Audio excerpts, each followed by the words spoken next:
আমার পিছনে যে বাঁশ ঝাড়টি দেখতে পাচ্ছেন এটি হচ্ছে বুদুম বাঁশ। বাংলাদেশে কম বেশি যে 33 প্রজাতির বাঁশ পাওয়া যায় তার মধ্যে সবচাইতে বড় বৃহৎ বুদুম বাঁশ, শাখা প্রশাখাবিহীন। দেখুন এক একটি বাঁশ কত মোটা। আমি যদি ভুল না করে থাকি এটি খুব সম্ভবত বন বিভাগ দ্বারা রূপায়িত বুদুম বাঁশ।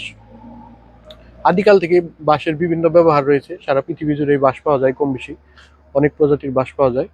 এই বুদুম বাঁশ দিয়ে সাধারণত ডেকোরেশনের কাজ করা হয় বিভিন্ন রেস্টুরেন্টে, এবং আসবাবপত্র তৈরি করা হয়।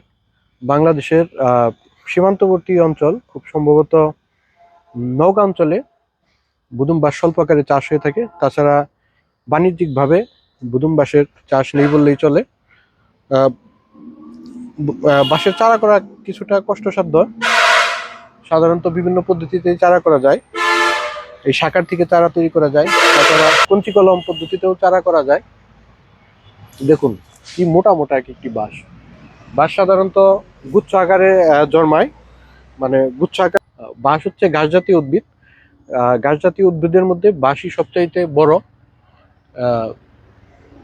দেখুন বাঁশ জাতটি তো দেখুন অনেক বড়। বাসটা আমি প্রথম দেখা।